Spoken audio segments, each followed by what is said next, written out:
I caught a body, right?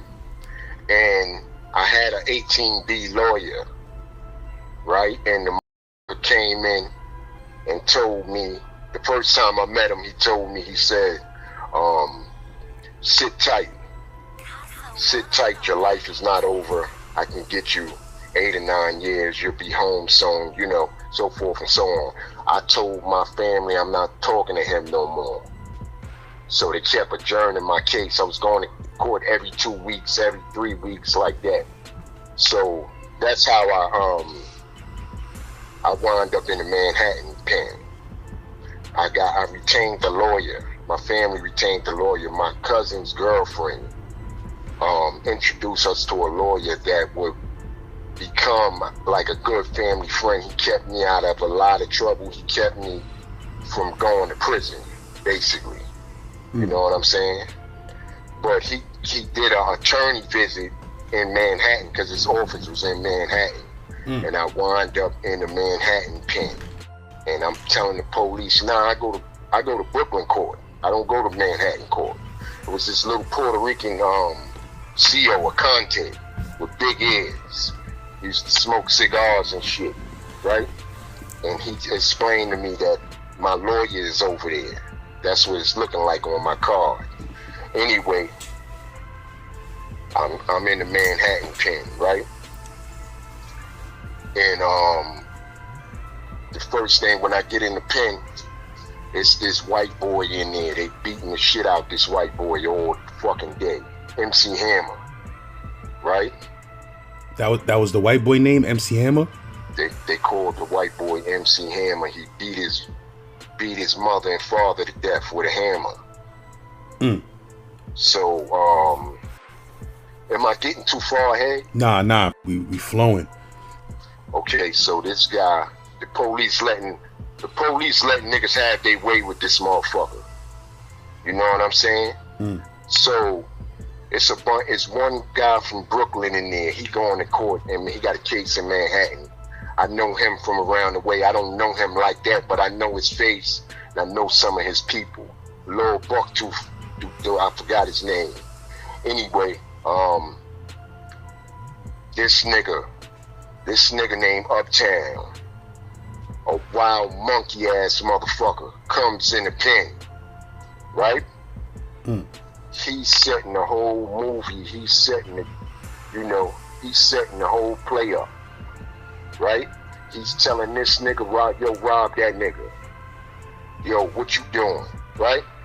What this nigga doing? What these motherfuckers scared of him, right? So, get on the bus, me and him start talking or whatever, we in the pens. He asking me what house I came from, and you know what I'm saying?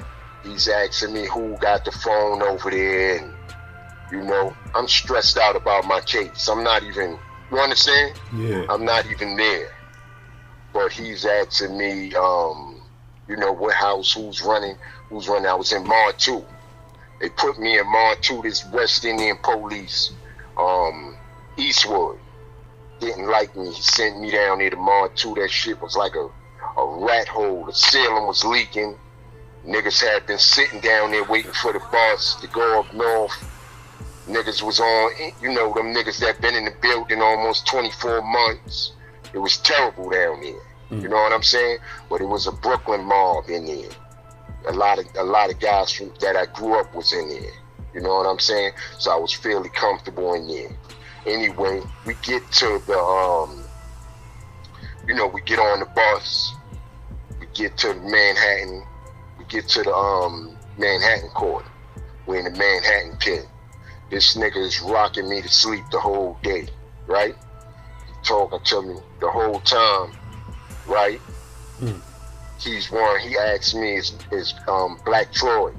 This nigga from around the way, Black Troy, he from up on Gates and Stuyvesant, Quincy and Stuyvesant, up from that area, right? I went to school up there a little while. Anyway, I knew him from there. He running the back of the house. Let's say it was a bunch of chillers in that house, but he had his shit on smash. You know what I'm saying? So anyway, I'm back there with them or whatever. He's asking me about this nigga. This nigga Uptown is asking me about Black Troy, right? Anyway, we get ready to go on the go back. We on the go back now, right? I went and saw my lawyer. I got introduced to my lawyer or whatever. We on the go back. They cuffed me to this nigga. I don't want to give him no shine because he's a pussy ass nigga to me. You know what I'm saying? Anyway, I'ma just call him Al. All right? So. Where was the kid from? I think he had cases in Manhattan, but he might have been from Staten Island. But he had cases in Manhattan and he had been in the building a long time. Everybody knew him. You know what I'm saying? A little skinny, light-skinned motherfucker, right? But anyway, they cuffed me to him, right? That was my inexperience, letting them cuff me like that cuff my right arm to a nigga that I didn't know. You know what I'm saying? Anyway, I get on the bus, right? As soon as they cuff me, they cuff Uptown. He told the police don't cuff him to nobody, right? So he's cuffed in front. I'm cuffed.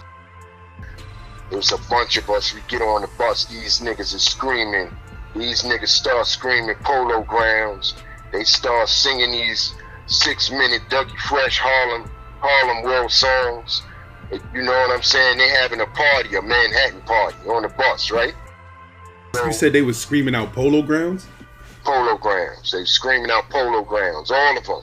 There was maybe 7 of them. They probably was from the same project, Polo Grounds. I'm a Brooklyn nigga. I don't know nothing about Uptown at that time. Only thing I know from Uptown is going to the Parliament. We used to go to 125th and go to the Harriet Tubman School and go to the rallies and shit. We used to take the A train up there, a bunch of guards or whatever. But anyway, they screaming the Polo Grounds or whatever. I'm not really affected because to me, a Brooklyn nigga, we ain't scared of no motherfucking Manhattan niggas. You know what I'm saying? That's the way our mindset was back then. You know, young kids. Anyway, he switched seats with somebody. They pop on the little dude from Brooklyn in the back of the bus. I turn around, they back there tearing this nigga ass up. You know what I'm saying? Which dude? The kid you knew from the town? Yeah, the little bucktooth dude. From they back there busting his ass. Right? Now I'm nervous. Right? I'm like, this nigga Uptown switched seats with the nigga across from me and none, right? He tells me, you know I'ma understand that shit, right? I'm like, nigga, what's up? He said, I'ma understand that shit. You know Troy violated, right?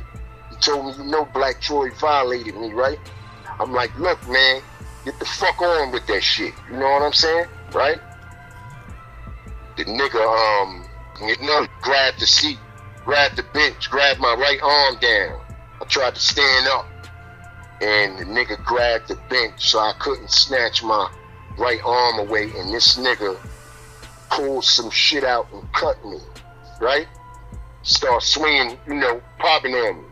I'm trying to block with my left hand, right? And he's stabbing me with some shit. It wasn't a razor, it wasn't sharp. It was like a broken pen or some shit, a broken ink pen or some shit. Stabbing the shit out of me, breaking whatever he had, breaking that shit off on me. These niggas screaming, Uptown, Uptown, get that Brooklyn ass nigga, fuck that Brooklyn ass nigga, right? So the whole bus is popping on me like a bunch of wild hyenas. You know what I'm saying? I got this motherfucker, L, the nigga handcuffed to me. I'm smashing his face. My focus is on him. I'm smashing this nigga face into the fucking window. I'm bashing this nigga, right? But they bashing me. Somebody hit me in the back of my head with something sharp. That cut me, fucked me up, right? But anyway, they jumping off on me. the motherfucking police screaming, "What the hell going on back there?" You know how that shit is. Mm-hmm. When you back there in that gate, they ain't coming back there. You know what I'm saying? So I'm fighting these motherfuckers off for whatever. But for those who don't understand, who never been on Rikers Island, we gotta let people know, when you on the bus, you behind a cage. Like you not back there with the police. The police is in a separate section of the bus behind the cage. You locked behind the cage and you shackled down to the next dude. You heard? So That's right. So it's not like the police could just reach over there and help you out. They not even in the same section with you. You heard? You on your own in there. You on your motherfucking own. You on your own, and you gotta hold it down. You better not cry out or scream out or none of that shit. You know what I'm saying? Straight up. You learn that shit when you know, from jailing. You know what I mean? Because at the end of the day, just like that police is in the front of the bus and you in the back, your whole bid is like that. The police there to keep you in jail. They not there to protect you. So you have to understand that, and you have to comprehend that, you know, immediately. And you cannot let nothing slide. So you said, so you smashing the kid, the Staten Island kid, you smashing his head against the side of the bus? I'm smashing this nigga. I'm trying to pull his motherfucker eyes out and everything, because they on me. You understand? And my adrenaline is going. I'm turned up. They on me. I'm cuffed. I'm twisting this motherfucker. I'm twisting his wrist. He twisting my wrist. He's struggling over there. He trying to fight back, but he's a pussy nigga. He was light in the ass, and he was just a doja for that nigga. You know what I'm saying? This nigga had a hold on everybody in the bus. I believe he had got ran out of so many houses that he was in Adam Sag. I believe Adam Sag was at that time was too low or too upper. One of those, right? And I believe the other kid, the white boy, might have been there too, but they put him in the pen right before. They put him in the pen and on the bus with us right before, you know, an hour or so before we left or whatever, because they was together. And anyway, these motherfuckers, they was going to work, and the whole time they was screaming Polo Grounds, Polo Grounds, Polo Grounds. You know how on the Biggie record they said Brooklyn style? Well, these niggas was singing Polo Grounds. They had songs and everything, right? But anyway, we finally get to the jail, right? So I don't want them, you know, everybody sitting quiet when we pull up to the jail, like none of that shit just didn't happen. You know what I'm saying? The police don't care long as he ain't got to write no report. You know what I'm saying? He asked me, was I alright?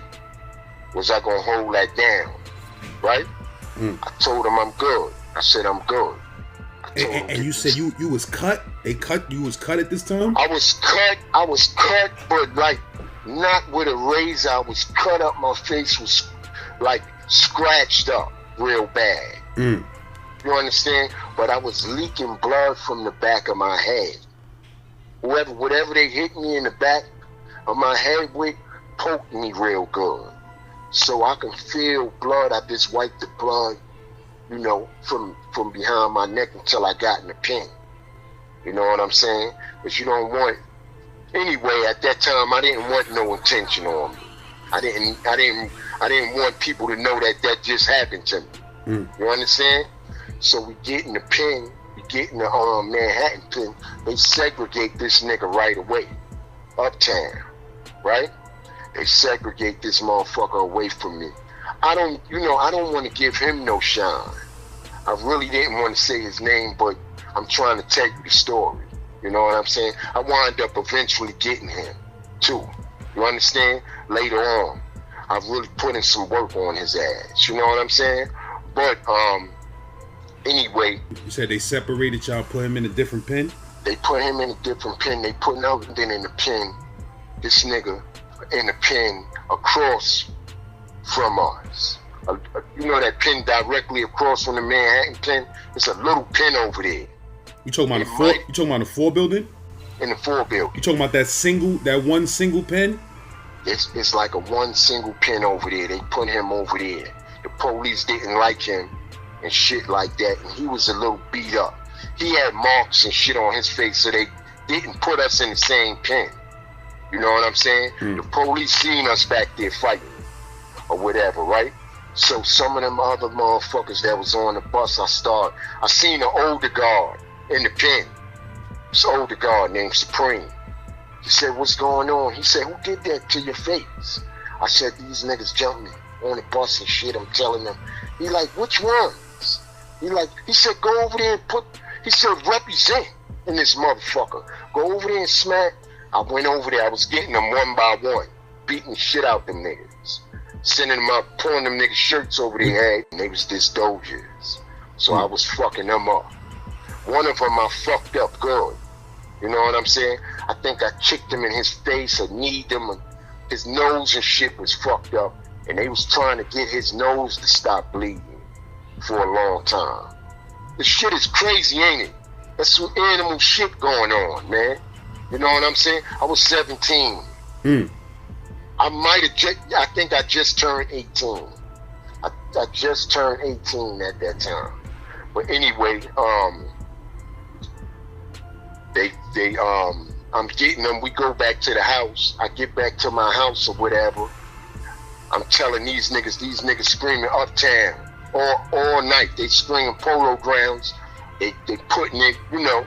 Anyway, they letting their name be known. What you talking about? You talking about in the pen or? In the pens. This nigga is across from us talking shit. The nigga L, he across, he over there talking shit. These niggas, they talking shit or whatever. But I did what I did, and I'm quiet now. You know what I'm saying? I get back to the house. These niggas like, yo, I'm like, y'all know this nigga uptown? They like, yeah, we smashed him. We send him out of here. And he was a wild little monkey motherfucker with a beard and a mustache and shit. He was a little kid. He was a short dude? Short dude. So you said when you went back to the house, niggas told you, yo, we ran son up out of here? Yeah. It was like we ran that nigga out of here. He tried to do this, he tried to do that. I had a nigga in there with me that I knew from Far Rockaway. You know what I'm saying? I knew because my family lived in Redfern, and he was in there. We was talking about him one week. The next few months, I'm in there with him. You know what I'm saying? On the same kind of case he got. So anyway, he told me, he was like, listen, Wise. He said, you can't be. He explained to me. He said, you can't be telling me, talking to these niggas, small talking with these niggas. You let that nigga rock you to sleep. You know what I'm saying? Now you're gonna have to get that motherfucker, because you gotta be in this jail. He was like, Wise, you're going in the mountains with me. You know what I'm saying? You're going in the mountains, man. You gotta represent. I'm depressed. I'm stressed. You know what I'm saying? On my case. So I had to get my mind, you understand, together. I had to get going to gladiator mode. I had to start eating and working out and getting ready for battle. You understand?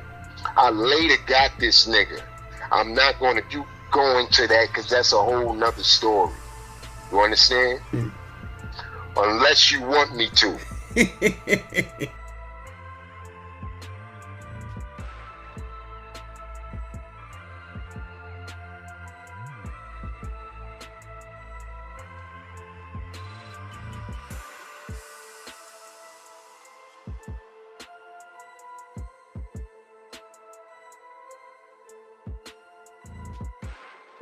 How long was it after the incident happened on the bus where the Polo Ground dudes jumped you? How long was it after? How long did you have to wait to actually bump into this uptown kid the correct way? It was about 6 weeks, maybe 2 months later. I had not bumped into him for a long time. And then when I seen them, it was on. You know what I'm saying? But you know, I was in that building waiting. I had no bail. I had no bail. They wouldn't give me a bail. My whole goal at that time was to get a bail. I was getting my mind together. You know what I'm saying? I was waiting and balancing the facts and circumstances to find my own truth. You know what I mean? I was seeing things the way they really are, not the way they present themselves to be. Right? I found out that two guys that I grew up with was telling on me. So I was very disturbed by that. I'm getting my weight up though. I'm eating. I'm going through the motions. I'm getting adjusted to the jail. Now I got a little Brooklyn crew I'm running with. You know what I'm saying? I got my man Inch from the Ville, Troy and Shy and West Fourth. We all together. You know what I'm saying? But there was in Mod 2. And we had like beef with Mod 4 when they used to try to walk by our house in the hall. We would jump off on them. We had some wild fights, like big fights and shit, where people got their shit cracked the fuck open. You know what I'm saying? In the hallway. You know what I'm saying? And I remember hearing the turtles coming down the hallway. You can hear them thundering, coming to get us. You know what I'm saying? So anyway, I had this guy, Eric Thrower, with me. He had a case that was all over the newspaper. I used to go to the law library with him. We had similar cases and shit like that. So, you know, I was getting acclimated, trying to get my case together and trying not to catch another body while I was in there. You know what I'm saying? That was a full-time job. And I was saying, with my fucking luck, I'll catch another body in here. Because when I turn up, you know, when that anger and shit builds in you, you sitting in jail and your family had a brand new baby daughter at the time. But anyway, you know, I runs into my man D, right? D was from around the way. Me and D went to school together. Me and D's family started like coming up on visits at the same time. So I would see him all the time on my visits. And me and him would talk. He had been up north and had been implicated in 2 more cases. He was up on a 10th body and they were implicating him on some other shit. So he was back down on the alley. You know what I'm saying? He was a live wire and he loved to smoke. And he loved the drama, right? He's one of them motherfuckers that his eyes running. He's just a wild, weird sociopath. But me and him had went to school together, so we were close. We had A to L visits at that time. So we both went on a visit together or whatever. And I told him about what happened to me on the bus. He thought the shit was funny. Used to laugh and giggle. You know what I'm saying? Yo, you let the niggas do you like that and this and that, right? So, me, him, and his man was sitting on a visit one day, politicking or whatever, and this nigga Uptown pops up, right? I hear him, I'm like, yo, that's the nigga. He fell out laughing. He was like, I got an ox in my clothes box. You know, you got to change it. We used to have to change into gray jumpsuits to go on the dance floor at that time. You know what I'm saying? Then we would change back until our clothes. We was wearing regular clothes at that time. I don't know if they still wear. Nah. They deaded the regular clothes stuff, but when I was there, it still was regular street clothes too. That's why the island was so fucking wild. That's right, niggas was getting tore up for them starter jackets, and the suede felines was out, and the New Balance. Niggas was getting the shit beat out of them for them New Balance. And them starter jackets, forget it. Forget it. If you came through with one of them, you just ought to give it up. You know what I'm saying?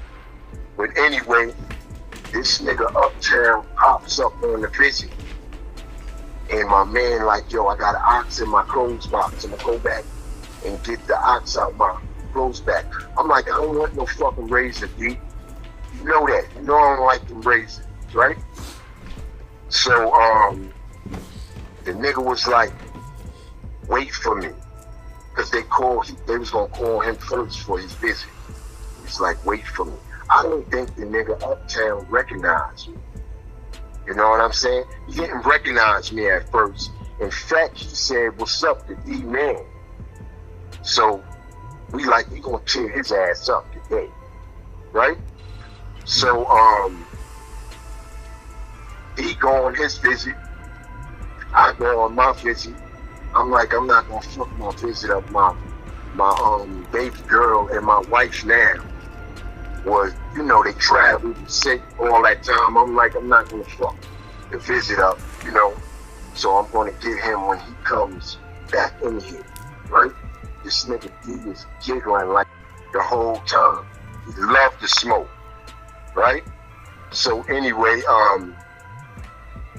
he take his visit, I do my visit, and then uptown went on the dance floor, right? So we get back, I change into my clothes or whatever.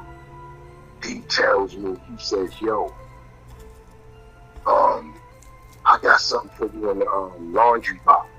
That laundry cart that you throw your jump in. Mm-hmm. He said, I got something for you in there. I said, I told you I don't want no razor, right? The nigga said, nah, my man blessed you. My man blessed you. So I take my jumpsuit, throw it in the box, and I reach down, and then it's a long ass sharp piece of plexiglass, nice with some duct tape around. You know what I'm saying? Mm. So I'm like, he said, you like that? I said, yeah, I like that. I like this. I slid it up my sleeve. I slid the joint up my sleeve or whatever, and we waiting on uptown. It's looking like we're gonna get caught on the camera. So we're gonna be back there anyway. He's still on the dance floor. So when we get back, he's a loud motherfucker. You always could hear him coming. You could hear him coming before he was there. I was like, here he come. Here he come. Right? So my man D, he's ready. He's still laughing and giggling. He's one of them niggas like right before he go into action, he stick his tongue out like Jordan. The nigga stick his tongue on one side of his mouth like Jordan. He go into action, right? So the nigga uptown comes off the visit, grabs his box and he's trying to get dressed, right? So I'm sitting there, the nigga, me and his eyes meet. I think he recognized me now, right? And he got some little Doja nigga with him he's talking to, they talking loud and shit, right? So anyway, the nigga grabs his clothes box to get ready to try to change. And as soon as he sat down, I popped on him. I jumped up and stepped on his foot so he couldn't run, right? When I stepped on his foot, I grabbed his fucking jumpsuit and wrapped it in my hand, right? And I start giving it to him. Giving it to his ass, right?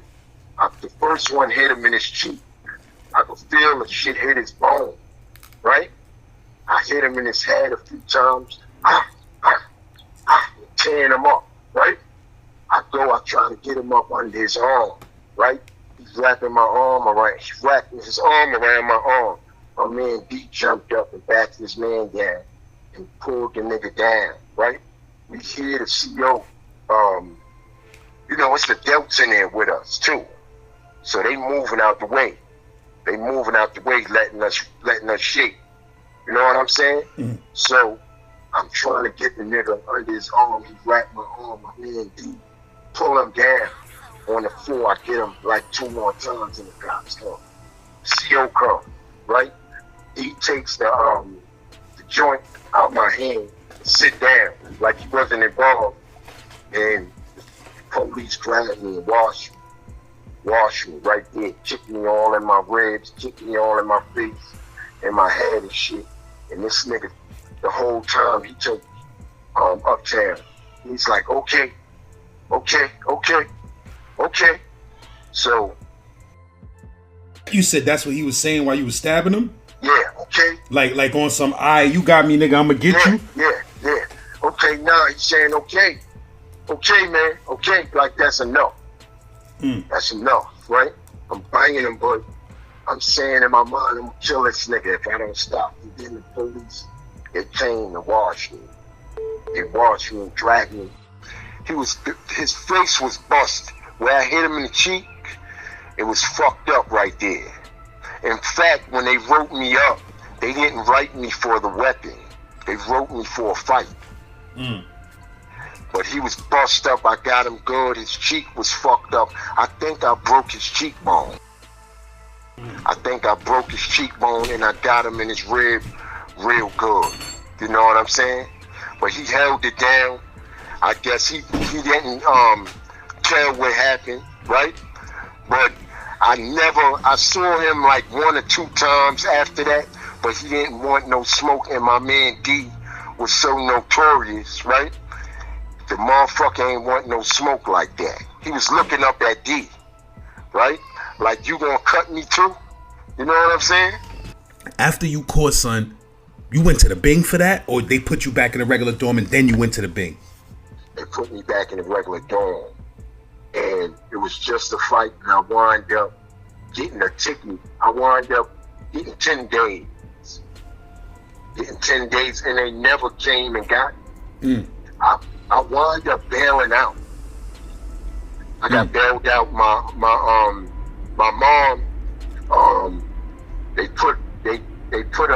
I got a bail. They put the deed to the house up in $10,000 and got me out. So I wound up when I turned the devil, I had to go back on that case. On the CPW, they smacked me. You know what I'm saying? So I wound up back on Rikers Island, but on a sentence case. They sentenced me on that case for the gun. I was acquitted for the homicide, but not for the gun. That's how that went. And I wound up back on that same indictment. The DA kept smacking me on that indictment. In fact, the guys that took the stand on me, the DA put one of them on the island in my house. One of the guys that turned state witness on me, they put him in my house. Not only did they put him in my jail, they put him in my house. The DA hated him. See, you got these guys, they take the stand, right? But they have records. This guy had an open rape. He had all of these open cases. So, in order to get term cuts, he took the stand on me. But I got acquitted. And he folded on the stand. He didn't want to give up the information in my face. Eye to eye, he couldn't give the information up. He was broken. I was sitting there every day, right? And I was on the street. So you can't fight these cases from inside. They know you're going to take a plea bargain, right? But I was on the street. I was seeing these guys every day. And I had to beg motherfuckers not to kill them. Instead of trying to hit them, I was trying to protect them. Because I knew it was going to come back on me. You know what I'm saying? So that's the gist of that. That's what happened with that. You know what I'm saying? I wind up going to trial on that case and coming home. A lot of those guys that were with me went up north. You know? So, That's the gist of that. That one right there.